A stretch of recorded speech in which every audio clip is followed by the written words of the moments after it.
Hi. So I thought I'd give it a go going solo this week. I took a week off last week off the podcast. Didn't have a guest in, didn't put one in. Wanted to kind of sort some things out in my life, start building this.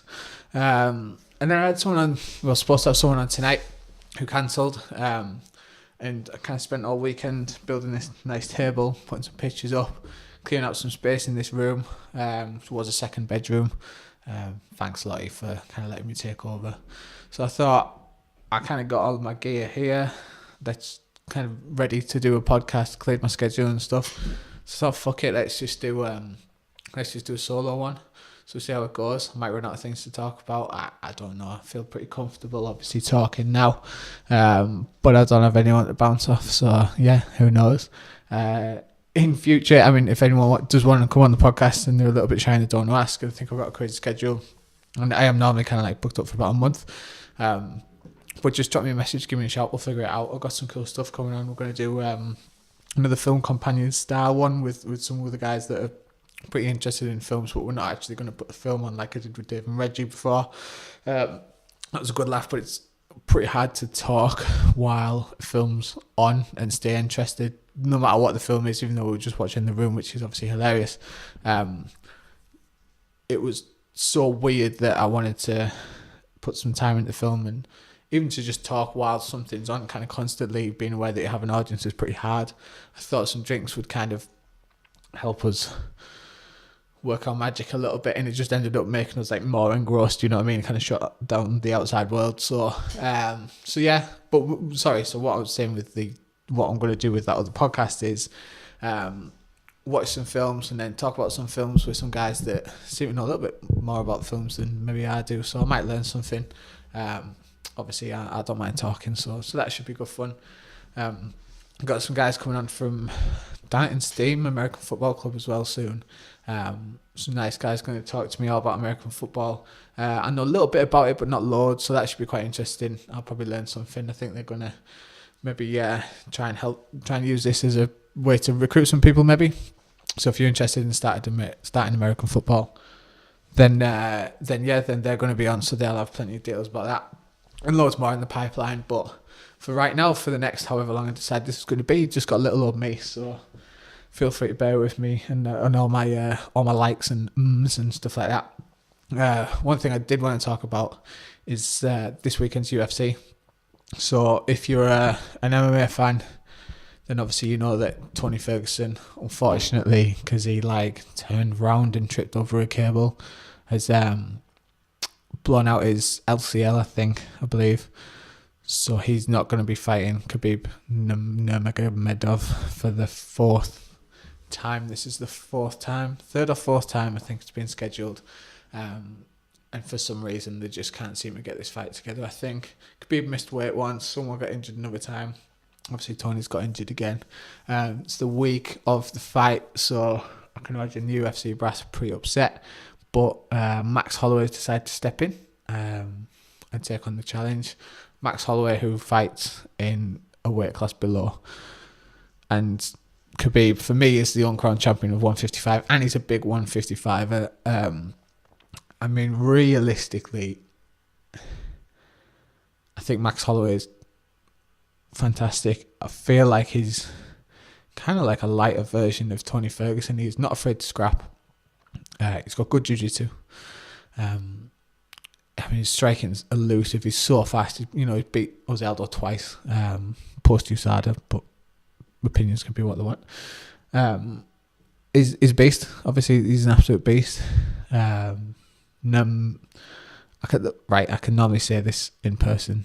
Like if I'm just talking to my friends or whatever, all of a sudden there's a camera on me and I can't say Nurmagomedov. Is that it? Nurmagomedov. I've got it there on the computer.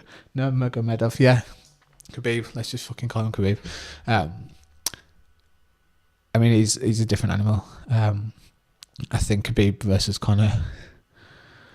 I think he smashes Conor. I might get proved wrong at some point. I love Conor McGregor. I think he's amazing. Obviously, if he could beat Khabib, then that'd be it. Everyone's always said that Conor's main blemish is that he's never fought a really good tough wrestler, obviously. I know he fought Chad Mendes. It was on like short notice. Mendes' cardio wasn't quite what it could have been. But who knows? Conor versus Khabib would be a ridiculous fight, is what I'm saying. And I think Khabib could beat Conor. And if Conor's one of the number one pound for pounds in the world, Max Holloway's, 10 pounds lighter.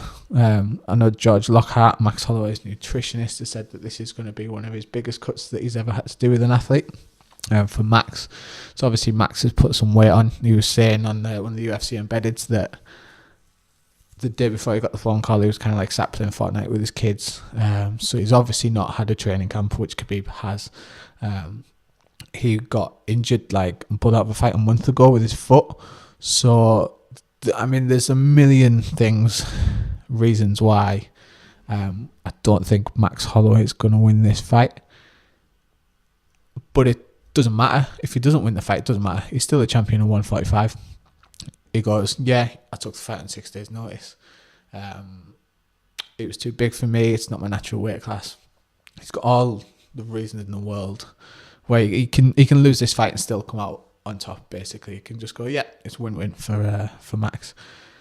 If Max Holloway wins, then it's probably one of the most insane things that I can think of happening in recent memory in the UFC, certainly in MMA. If Max Holloway manages to beat Khabib Nurmagomedov, then he's probably the greatest fighter, one of the greatest fighters in the world. I was going to say the greatest fighter there, but I haven't even had an MMA fight, so I'm not anywhere near qualified to kind of make these ridiculous claims of who's the best fighter in the world and who isn't. These are obviously just my opinions, but I think you can all understand the reasoning why I might think that if Max Holloway beats Khabib Nurmagomedov this weekend, then it's total insanity. 6 days notice. Naturally, the weight class lower, so he's lighter, therefore weaker. It'd be insanity. I kind of hope it does happen, just for the beautiful thing about MMA, and one of the reasons I've stayed such a long fan. I have quite a short attention span with a lot of things. But MMA just captivates me because the most ridiculous things always happen, like Tony Ferguson just hurting his leg by turning round. So we end up with this a champion coming in to fight Khabib. I think in reality Khabib's going to smash him. I think he'll just take him down and smash his face into the ground. It's a bit of a shame. I don't want to go on about. Well, I will go on about this. It's such a shame that Tony and Khabib aren't fighting this weekend. And I even had a thought last week, oh shit, that fight's scheduled. And I was like, I've heard nothing. Nothing's even. I might have jinxed it. But it's nothing's even being mentioned. This, I thought, fuck me. This fight's actually going to happen. This is amazing. So, and unfortunately, here we are. But I think it'll be a great fight anyway. So I'm gonna watch it. I thought about doing a fight companion style thing, but obviously with it being in America, who's going to be up at 5 o'clock in the morning? Even though I don't go live, you know what I mean? I thought if I put it on Sunday, I still might. I don't know. I don't know if Doug, shout out to Dougie, who's been on the podcast a couple of times. Fancy's coming over on Sunday. Maybe we'll do a fight companion. I'm not sure. I'll drop me a message or something after this. So we might do that just because it's an unreal card, I think. So it's always worth a watch. And I quite enjoy listening along or listening after to podcasts that have been on while people have been watching fights, and Joe Rogan stuff especially. I always find a laugh. So I do kind of need to put a TV on the wall right there, and I don't think I'm going to have time to do it before Sunday, so maybe not. We'll see. Fuck it, I'll figure it out. At some point, I'll probably chat about the fight after the fight anyway. Like I said, just kind of wanted to get something out this week, sort of latched onto the UFC. Obviously, the co-main event this weekend is Rose Namajunas, which I can say on camera apparently, and Joanna Jędrzejczyk, which I can also say on camera. I just apparently have a problem with Nurmagomedov. I've said it. There we are. Happy days. So nobody, except maybe Pat Barry, Rose Namajunas' fiance, expected the last fight between Rose and Joanna to end how it did. If you don't have a clue what I'm talking about, if you don't really follow MMA, but you're listening for some reason, Rose knocked her out in the first round. Now, Joanna Jędrzejczyk, up until this point, was the scariest striker I've ever seen on anything. So, yeah. So, for Rose to come in and knock her out, I thought she could have won the fight. I thought something seemed off with Joanna. I don't know if she just couldn't quite get into her head, which is a big part of Joanna's game. Her mental strength is normally flawless, and she kind of ruins the fighters before she even steps into the octagon. They're already kind of mentally broken, whether she's giving them cupcakes at the weigh-ins or just generally being a bit of a psycho. She couldn't seem to do that with Rose, so I didn't know if it was Joanna was off a game or whether Rose was just like completely on and just psyched her out completely. But either way, yeah, Rose knocked her out in the first round. I thought if she was going to win, like everybody else, I thought she'd submit her. But she didn't. She knocked her out. Everyone was surprised. I was jumping up and down on the couch, fucking elated. I couldn't believe it. Not that I try not to pick sides anymore. I just like it when mad shit happens. So I get excited when something off it happens. I just like to watch a fight. If you pick a side, you tend to get your heart broken way too much. You never may. So I just don't bother anymore. Thanks, John Jones. So it's the rematch. I feel like Joanna's got a bit of a fire under her belly, or at least she's saying she does. And Rose is Rose, so I fucking knows what's going to happen in this fight. Because of the way the last one went down, I just can't call it. Joanna is such a high level striker. Her footwork's bizarrely good. She has this weird like tempo ramp up thing, which if you've watched any of the fights you've seen, where she's peppering very, very quickly, and then she seems to like go up a notch. So she's like, and you're like, what the fuck? Like, it's like she's got an extra speed setting that normal human beings don't have. But Joanna's got it. Obviously, she couldn't get it going against Rose. I don't think it was a fluke. Some knockouts where, I mean, a knockout's a knockout, but there's times when people have knocked someone out just because the other person's made a silly mistake. I don't think it was that. I think, she dropped her first anyway. She dropped her. Then she got back to her feet, and then she knocked her out with her left hand. First time she dropped her with the right hand, I think, in the first fight. So yeah, all credit to Rose. I think she can do it again. I think she can win it. It depends on how you want to get started, I think. And if she uses the footwork, I think she'll be all right, and she'll probably eke out a decision over 5 rounds. If she comes in too aggressive, I think Rose will capitalise on it, and maybe this time I don't think she'll knock her out. I think she might take her down and choke her, because she just chokes everyone once she gets you back. She's just like, she's a wizard. So that's the 2 main fights this weekend. I don't know what's going on with Khabib and Max in terms of a belt. I don't even know if Conor's been stripped of the title. I don't think he has officially yet. I think it's just been kind of like whispered around the UFC office. Like, and one of the interesting things I did hear was that they didn't strip Conor of the lightweight title because if something like this did happen, Tony Ferguson getting injured, then they don't have a lightweight title holder. Which I thought was interesting because of the track record of this fight being called off so many times. They thought, fuck, we're not even going to strip Conor because, I mean, this is all hearsay. But yeah, they decided not to strip him because there might be a chance that someone might pull out the fight, and here we are. I mean, if Max beats Khabib, like, yeah, I'd call him the lightweight champion, definitely. Max getting the rematch against Conor for the lightweight title would be fucking amazing. So there, you've got it's like symmetrical. You've got the 2 double champions. So Conor was the featherweight champion, had the featherweight title, and then fought Eddie Alvarez for the lightweight title and won that. So 2 belt champion. If Max does it, he's kind of done exactly the same thing. Won the featherweight title and defended it, which Conor hasn't. Defended it against Aldo. Supposed to be Frankie Edgar, I think. I don't know, my memory's fuzzy. And then, obviously, if he beats Nurmagomedov and wins the lightweight title, then him and Conor, Now I'm thinking about it, I haven't thought this through yet until right now. I feel like if he fights Conor, the world just might blow up because they can't handle the both of them at the same time. You know what I mean? I feel like Conor's going to have to do something else. Maybe Max Holloway is going to go and fight Floyd Mayweather. I don't know. Because otherwise, like, everything's just going to kind of like melt together, I think. So I look like I'm probably having a meltdown. So yeah, but that path for Max would be amazing. Max actually lost to Conor McGregor at featherweight. It was a decision. I think it's the only time McGregor's beat someone by decision, and it was Max Holloway. I feel like now both guys are completely different fighters. So if Max was to fight Conor McGregor at lightweight, I feel like McGregor would still be a bit heavier. But obviously with the training camp and stuff, Max can put some beef on. So that'd be an interesting fight. We'll see what happens. Obviously, he has to get past the beast. No mega medal first. So I guess we'll see on Saturday night. Hit me up with your predictions, what you think's going to happen. I noticed, I talked to a couple of guys on like my home jiu-jitsu group, who are all kind of in agreement that Khabib's just going to lay down the Russian smash. We'll see. Look forward to talking to them in the gym on Sunday about it, whether they've watched it or not. Well, we'll have all obviously seen the result by then. I'll hope that I'm going to try and get up early and watch it before I go to the gym.